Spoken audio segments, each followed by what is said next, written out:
नमस्कार सर्वांना, आपले स्वागत आहे आपल्या आवडत्या केडी जंगम या यूट्यूब चॅनेलमध्ये। आजच्या व्हिडिओमध्ये आपण आपल्या घरामध्ये नैऋत्य दिशेला जर कर्त्या पुरुषाची बेडरूम नसेल तर काय करावे याबद्दलची माहिती आजच्या व्हिडिओमध्ये पाहणार आहोत। नैऋत्य दिशा म्हणजे पश्चिम व दक्षिण याचा कॉर्नर म्हणजे नैऋत्य दिशा आहे।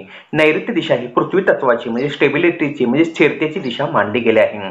वास्तुशास्त्रानुसार नैऋत्य दिशेला आपल्या घरातील जो मेन व्यक्तीची म्हणजे घरातील जो मेन कर्ता पुरुष किंवा व्यक्ती आहे ह्याची बेडरूम ही नैऋत्य दिशेला असावी।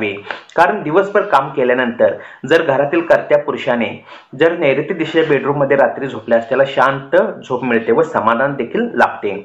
पण जर आपल्या घरामध्ये किंवा वास्तूमध्ये नैऋत्य दिशेला जर बेडरूम नसेल तर काय करावे? जर नैऋत्य दिशेला जर तिथे बेडरूम नसेल, जर तिथे हॉल आला असेल किंवा दुसरी जर तिथे रचना असेल तर आपण तिथे आपल्या घरातील जो कर्ता व्यक्ती आहे, कर्ता पुरुष किंवा जी व्यक्ती आहे त्याचा आपण त्या पश्चिम किंवा दक्षिणेच्या भिंतीवरती म्हणजे नैऋत्य कोपऱ्याच्या जवळ पश्चिम किंवा दक्षिणेच्या भिंतीवरती आपण त्या व्यक्तीचा तिथे घरातील कर्त्या पुरुषाचा तेथे आपण फोटो लावावा।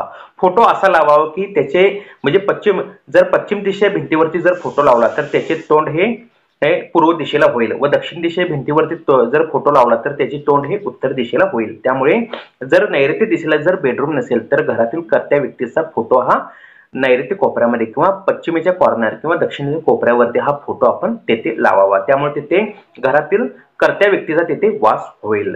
व्हिडिओ पाहिल्याबद्दल आभार, धन्यवाद।